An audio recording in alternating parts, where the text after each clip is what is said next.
Oi, tudo bom? Shalom, graça e paz, aqui de volta para continuar ao testemunho. Então, continuando, eu fui então primeiro para o hospital, onde fiquei aguardando lá as 4 horas de atendimento, para depois voltar para casa. Aí foi onde eu começaria a passar pela consequência do meu pecado da glutonaria. Glutonaria. Glutonaria, no meu caso, posso dizer que significou excesso, né? A gula em ver as coisas com os olhos e da vontade de comer, e aí você vai lá e come. Eu não podia ver picanha, gente, uma farofa de jabá, uma banana frita, um brigadeiro. Gente, brigadeiro! Então, eu amo brigadeiro. Eu não tinha limites para brigadeiro. Comia todos que estivessem na minha frente. E ainda escondia para os outros não comerem, não verem, sobrar mais para mim. E era festa para mim, e aniversário, e casamento, era ótimo. Sempre de olho na mesa dos doces, sempre. Enfim, eu tive que morrer para tudo isso, né? Hoje eu tenho que ser uma pessoa mais controlada. Tenho que aprender a ser controlada. Sabia que a gula é um pecado que quem mais ignora é o cristão? Parei para analisar isso, sabe? Porque crente gosta de comer. Crente gosta muito de comer. Crente não bebe, não fuma. O que crente vai fazer? Vai se reunir e vai fazer o quê? Comer. Só isso. Às vezes tem uns que já estão com aquela sensação de que vai explodir, como várias vezes eu me senti, e comi assim mesmo. Então, às vezes, nós somos incapazes de controlar os nossos hábitos em relação à comida. E nós temos que ter esse controle, né? Temos que ter a habilidade de dizer não a qualquer coisa em excesso. Ter o autocontrole, que é um dos frutos do Espírito, como está lá escrito em Gálatas 5:22. Um versículo antes de Gálatas 5:22 tem o 5:21, lógico, que diz assim, deixa eu ver.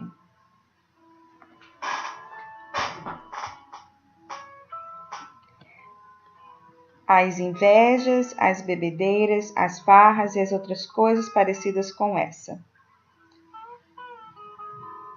Repito o que já disse: os que fazem essas coisas não receberão o reino de Deus. Essa é uma versão da Bíblia da minha filha, que eu estou com a Bíblia da minha filha já tem um tempinho já. Deixa eu pegar a outra versão aqui no meu celular. Gente, eu não quero demorar muito nos vídeos, mas eu quero poder expressar para vocês a versão que diz, que fala sobre a glutonaria. Nossa, parece que tudo acontece aqui agora. Nem o aplicativo quer abrir direitinho. Não, quero você.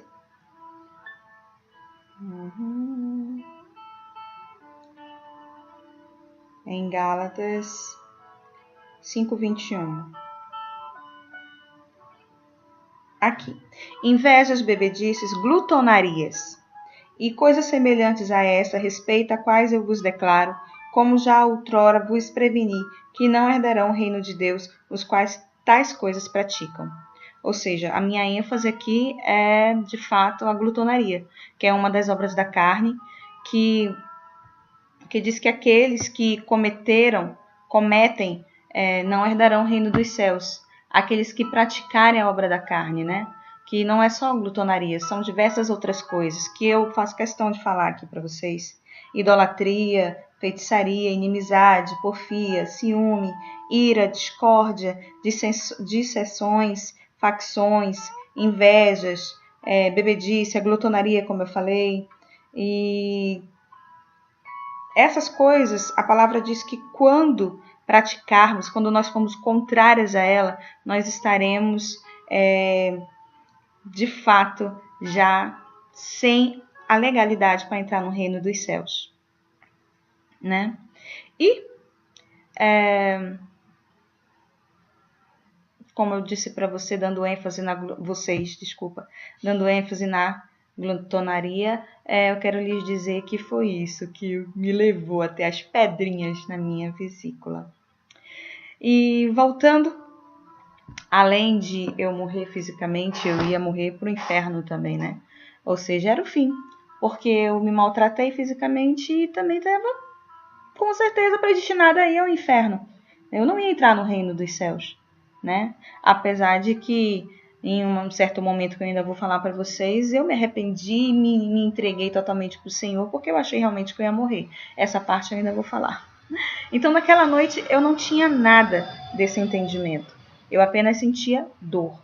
Porém, com a última medicação que eu tinha tomado no hospital, eu consegui chegar em casa e dormir. E dormi que nem uma princesinha. Dormi muito bem, sabe? Mas naquela noite, enquanto eu dormia, eu acredito que já havia um tumulto no reino espiritual. Já havia uma guerra. Uma noite suficiente para que o inimigo se desse conta da brecha que eu abri em minha vida. Eu abri uma brecha. Aí as pessoas se perguntam, né? Eita, mas ela é crente? Algumas pessoas, né? Não são todas. Muitas já são maduras o suficiente para entender uma guerra na vida de um cristão. E aí, o pessoal podia dizer algumas... anda na casa do Senhor e tal, tá acontecendo isso com ela. É crente peca, não pode pecar. Irmão, irmã, vizinha, vizinho, seja lá quem for você, crente peca sim. A palavra diz que quem disser que não peca tá mentindo. E eu não sou filha do diabo, então eu quero falar a verdade, porque o pai da mentira é o diabo. Então, outra hora, alguns poderiam dizer, cadê o Deus dela? Permitiu que isso tivesse acontecido com ela? Né? Mas Deus é um Deus de maravilhas. E o comer com exagero, comer aquilo que eu não deveria comer, principalmente, é gula. E eu cometi esse pecado. Então eu estou confessando aqui para vocês que eu cometi esse pecado. E pecado tem consequências. E essa é que eu tenho que aceitar e me arrepender. Eu já me arrependi. E passar por ela dando glória a Deus, sabe? E confiante no que Deus vai fazer na minha vida. Então, depois daquela noite de manhã, eu acordei pior do que quando eu estava na noite anterior. Me senti tão mal, sabe? Que eu nem conseguia levantar da cama. E não consegui fazer nenhum tipo de esforço. Eu lembro dos meus filhos que estavam comigo em casa e eu não consegui nem sequer levantar para fazer alguma coisa para eles comerem. E quando foi mais tarde, a minha filha já com muita fome, ligou para minha mãe e pediu que a minha mãe viesse. E glória a Deus, a minha mãe veio. E ela veio, fez uma canja. Eu ainda consegui aos troncos e barrancos me levantar, comi essa canja, depois eu vim para o quarto, eu lembro que fui para o banheiro e depois eu deitei na cama. E começou a vir umas dores tão insuportáveis que já não aguentava mais, sabe? E, sinceramente, com tudo isso, eu não pensava em voltar para o hospital. Eu só queria ficar deitada na minha cama, na minha casa, que eu achava que isso ia ser o suficiente para que eu me recuperasse, né? Eu não gosto de agulhada, eu não gosto de hospital, eu não gosto de ficar doente, enfim, né? Se você não gosta, por que você vai fazer um monte de coisa que você não deveria ter feito, né? É um pouco involuntário, mas enfim. E quem gosta, né? Ninguém gosta de ficar doente. E aí foi ficando mais tarde, e quando foi umas 4 horas da tarde, quando começou a dar essas dores insuportáveis, a minha mãe perguntou se eu não queria ir para o hospital. né? E eu não queria ir para o hospital, como eu já disse antes. Mas sim, eu disse que sim. E aí ela me vestiu, eu não tinha condições nem de me vestir. Ela me vestiu e me levou para o hospital. Naquele momento, tudo que eu comesse ia começar a me matar aos poucos. Então, quando eu comi a canja, que eu fui ao banheiro, quando eu voltei, que eu me deitei, o que eu me alimentei já estava começando a mover dentro de mim e a acontecer algo com os meus órgãos no qual estavam me prejudicando já.